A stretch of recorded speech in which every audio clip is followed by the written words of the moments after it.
Hello everyone and welcome to the Silicon Gurukul. Recently Parliament passes bills to replace British era criminal laws.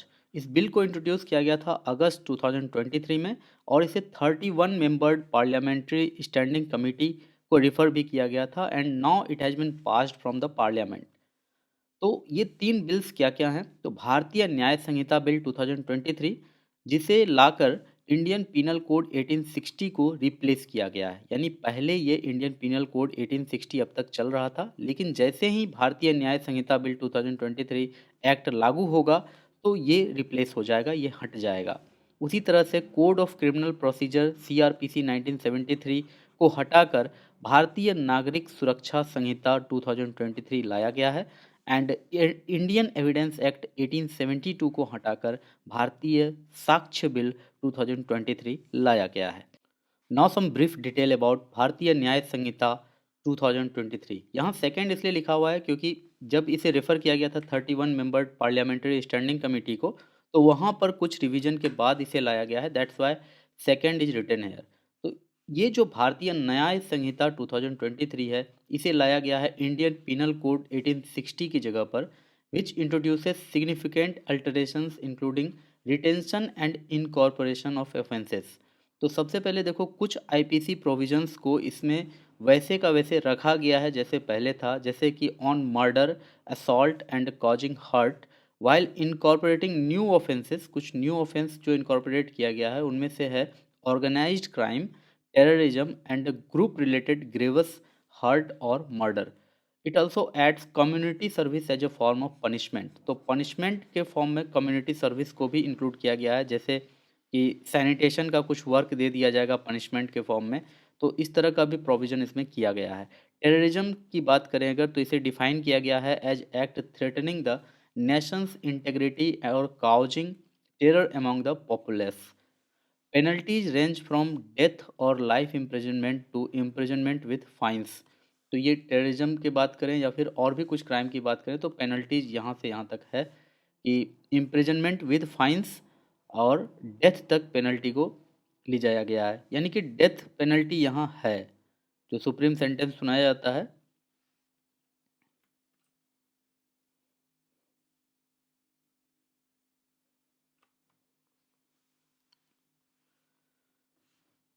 Let's have a some brief let's have a brief detail about Bharatiya Nyaya second संहिता 2023। आप सबको पता है कि अगस्त में जब इसे introduce किया गया था इस बिल को, उसके बाद ये 31 मेंबर्ड पार्लियामेंट्री स्टैंडिंग कमेटी के पास गया था और उसमें कुछ रिवीजन के बाद जब इसे लाया गया फिर से, तो इसे कहा गया भारतीय न्याय सेकेंड संहिता 2023 और इसके द्वारा इंडियन पिनल कोड 1860 को हटाया जाएगा और भारतीय न्याय संहिता में कुछ अल्टरेशंस इंट्रोड्यूस किए गए हैं। तो कुछ रिटेंशन भी है, कुछ इनकॉर्पोरेशन भी है इस आईपीसी 1860 के। जैसे कि आईपीसी 1860 में कुछ प्रोविजंस थे murder, assault and causing hurt, इन सब को वैसे का वैसे रखा गया है। लेकिन जो कुछ न्यू ऑफेंसेस हैं जैसे कि organised crime, terrorism and group related grievous hurt और मर्डर, इनको इसमें इनकॉर्पोरेट किया गया है। ये पहले 1860 वाले आईपीसी में नहीं थे, उनको अब इस भारतीय न्याय संहिता 2023 में डाला गया है। इसके अलावा कम्युनिटी सर्विस को भी इसमें डाला गया है, जैसे सैनिटेशन का वर्क होता है या फिर जैसे गटर की मैनुअल क्लीनिंग होती है तो उसको भी पनिशमेंट के रूप में डाला गया है। टेररिज्म की बात करें तो इसे भी डिफ़ाइन किया गया है, क्योंकि अब तक में टेररिज्म को डिफ़ाइन नहीं किया गया था इससे पहले कोई भी किसी भी एक्ट में।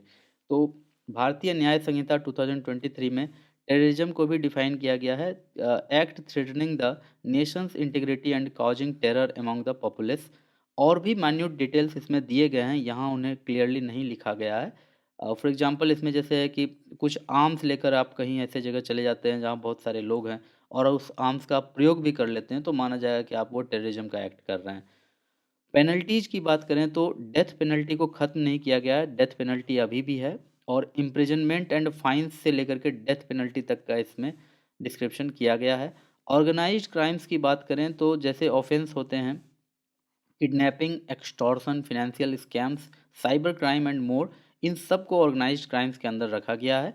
Punishments vary from life imprisonment to death. कोई भी ऐसा व्यक्ति जो ऑर्गेनाइज्ड क्राइम में पाया जाएगा, चाहे वो एक हो, एक से ज़्यादा हो, सबको इस तरह का सज़ा मिलेगा, पनिशमेंट मिलेगा, life imprisonment to death with fines और दोज कमिटिंग और attempting organised crime. Mob lynching को भी इसमें इंक्लूड किया गया है, ये भी एक नई बात रहेगी।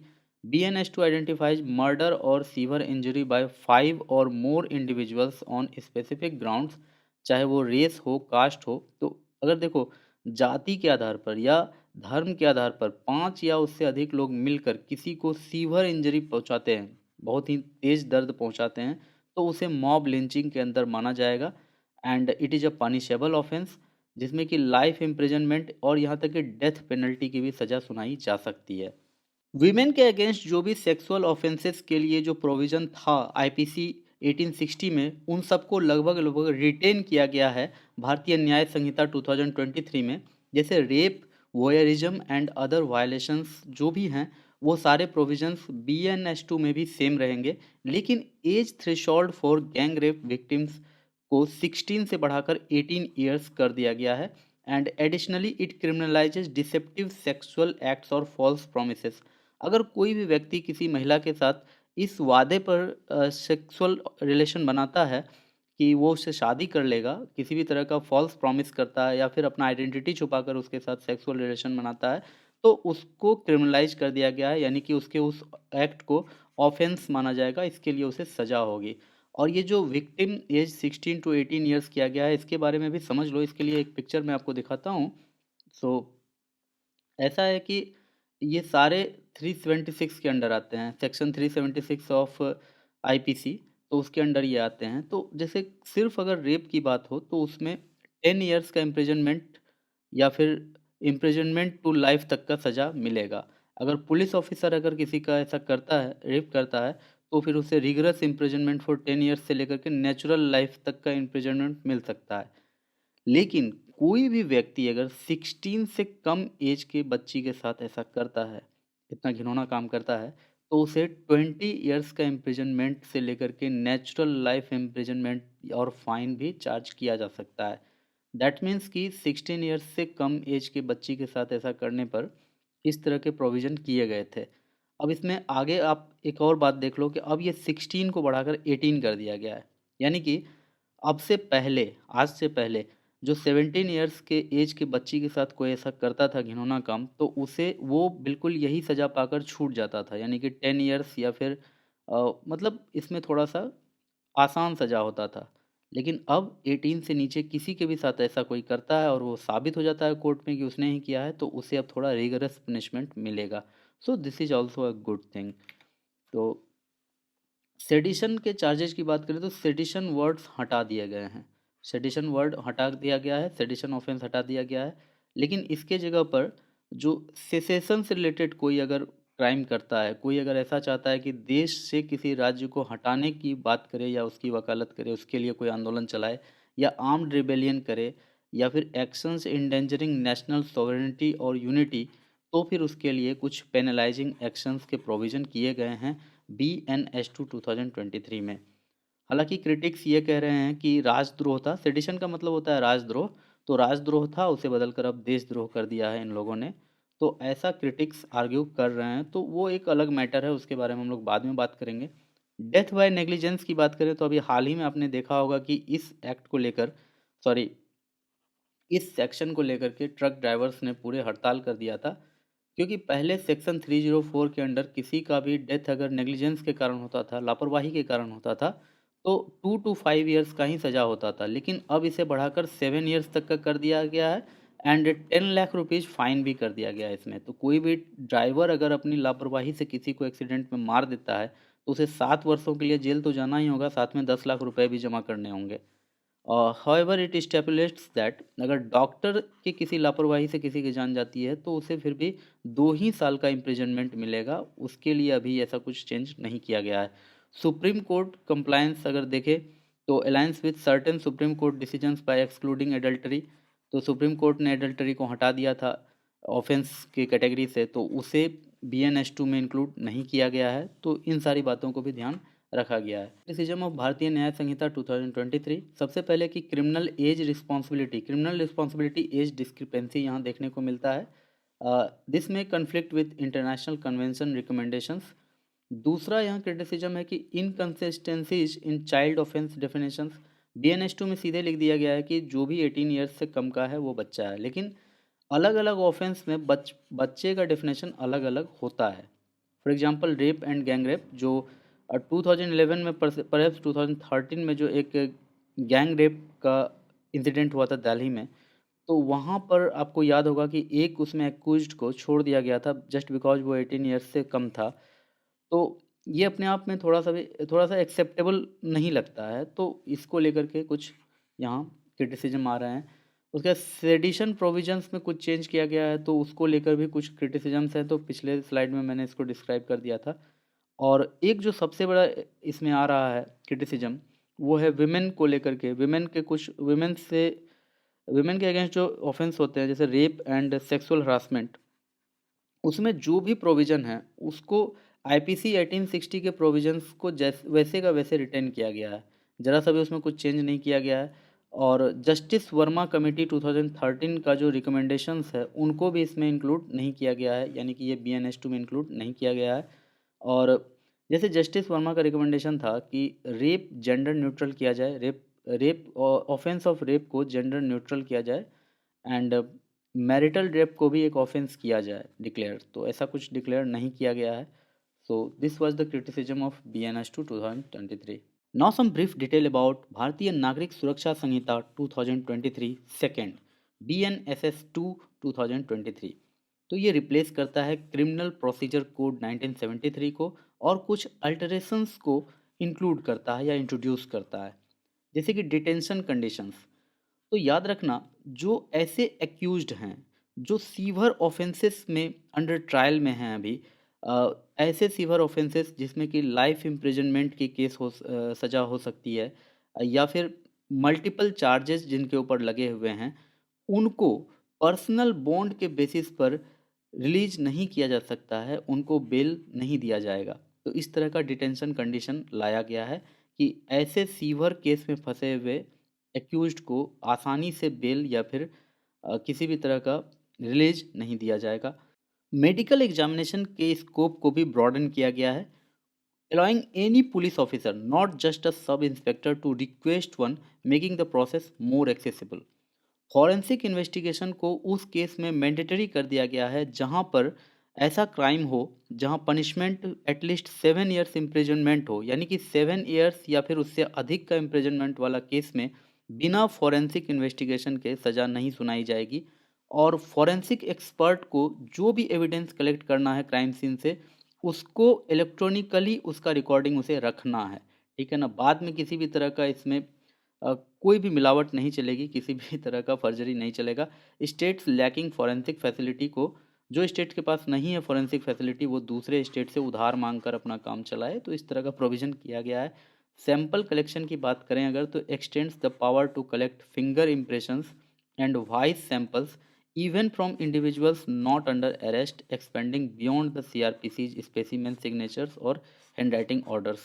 तो CRPC के जो भी ऑर्डर्स थे उससे बियॉन्ड जाकर के इस भारतीय नागरिक सुरक्षा संहिता में कुछ प्रोविजंस किए गए हैं, और कुछ टाइमलाइंस भी सेट किए गए हैं। जैसे रेप विक्टिम के लिए जो मेडिकल रिपोर्ट्स है हर हाल में डॉक्टर को 7 दिनों के अंदर देना है।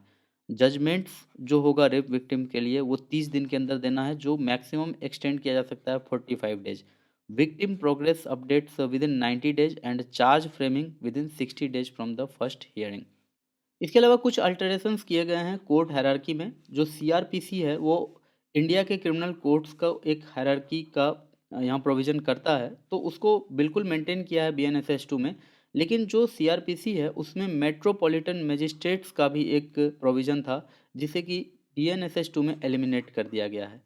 कुछ क्रिटिसिज्म भी है, जैसे property attachment from crime proceeds and lack of safeguards, restrictions on bail for multiple charges, and handcuff use and contradictory Supreme Court directives, integration of trial procedure and public order maintenance. ये कुछ ऐसे matters हैं जहां CRPC के ही कुछ provision का violation हो रहा है BNSS-2 में, या फिर सुप्रीम कोर्ट के कुछ डायरेक्टिव्स को नज़रअंदाज किया गया है। So that's why it is criticism obviously. जैसे CRPC ही कहता है कि अगर मैक्सिमम इम्प्रिजनमेंट का हाफ पीरियड अगर कोई पहले ही काट चुका है जेल में, तो उसे बेल का फैसिलिटी मिल सकता है, ठीक है। लेकिन BNSS 2 कहता है कि नहीं, मल्टीपल चार्जेज अगर होगा किसी इंडिविजुअल पर तो बेल उसे नहीं मिलेगा। उसके बाद है कि हैंडकफ यूज, तो उसको लेकर के सुप्रीम कोर्ट ने अपना कुछ डायरेक्टिव्स पहले ही दे चुके हैं। और इसके अलावा और भी इसमें कुछ है, तो लीगल एक्सपर्ट ही इसमें ठीक से बता पाएंगे। So we are doing current affairs, so we are on the surface level. Now some brief information about Bharatiya Sakshya bill 2023। तो इसे लाया गया है इंडियन एविडेंस एक्ट 1872 को रिप्लेस करते हुए। It retains most provisions of the Indian evidence act, including those on confessions, relevancy of facts and burden of proof. लेकिन कुछ ऐसे सिग्निफिकेंट अल्टरेशंस हैं जो इसमें किया गया है, यानी कि इंडियन एविडेंस एक्ट के कुछ प्रोविजंस को इसमें शामिल किया गया है भारतीय साक्ष्य बिल में, और कुछ अल्टरेशंस किए गए हैं। जैसे डेफिनेशन एक्सपेंशन, पहले डॉक्यूमेंट्स का डेफिनेशन सिर्फ कुछ राइटिंग्स, मैप्स या फिर प्रिंटेड पेपर्स, सर्टिफिकेट्स, ये सब हुआ करते थे, कैरिकेचर्स हुआ करते थे, लेकिन अब उसमें इलेक्ट्रॉनिक रिकॉर्ड्स को भी इंक्लूड कर लिया गया है। प्राइमरी एंड सेकेंडरी एविडेंस, इसके बारे में पिछले क्लास में किसी क्लास में बात हुआ था। सीधे समझो इसको, अगर किसी व्यक्ति के बारे में पता है कि वो एक एजुकेटेड ग्रेजुएट आदमी है, तो और उसके मैट्रिकुलेशन के सर्टिफिकेट पर उसका डेट ऑफ बर्थ लिखा हुआ है, उसके पास अगर मैट्रिक का मार्कशीट है और सब कुछ क्लियर है, डेट, रोल नंबर वगैरह सब कुछ क्लियर है, तो ऐसे समझो इसे कि उसका जो ओरिजिनल मार्कशीट होगा, जिससे कि उसका डेट कंफर्म हो रहा है, डेट ऑफ बर्थ, उसे कहा जाएगा प्राइमरी एविडेंस। लेकिन अगर किसी कारण उसका ओरिजिनल मार्कशीट नहीं मिल रहा है, खो गया है, और ये वो प्रूव कर देता है कि उसका ओरिजिनल मार्कशीट खो चुका है, और वो ये भी प्रूव कर देता है कि उसका मार्कशीट का फ़ोटो कॉपी है ये, तो वो फ़ोटो कॉपी भी कोर्ट में लगाएगा तो उसे सेकेंडरी एविडेंस माना जाएगा, और बिल्कुल उसे एविडेंस माना ही जाएगा। तो इस तरह से होता है प्राइमरी एंड सेकेंडरी एविडेंस, ठीक है। हमेशा प्रायोरिटी प्राइमरी एविडेंस का दिया जाता है। तो उन डेफिनेशन में भी ओरिजिनल डॉक्यूमेंट्स के अलावा इलेक्ट्रॉनिक रिकॉर्ड्स को, वीडियो रिकॉर्डिंग्स को भी इंक्लूड कर लिया गया है। जो ओरल एविडेंस है उसमें electronic provision of oral evidence enabling witnesses, accused individuals and victims to testify through electronic means, ये सारी बातें की गई है।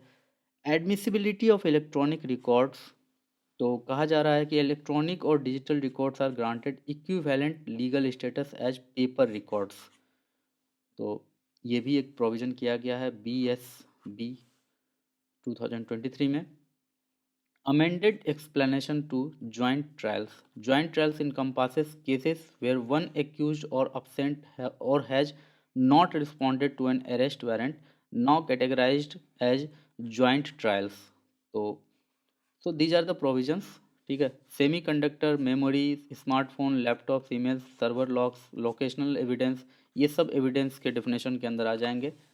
इसका कुछ क्रिटिसिज्म हो रहा है, सबसे बड़ा क्रिटिसिज्म जो अब तक का सबसे बड़ा क्रिटिसिज्म है कि admissibility of information from accused in custody.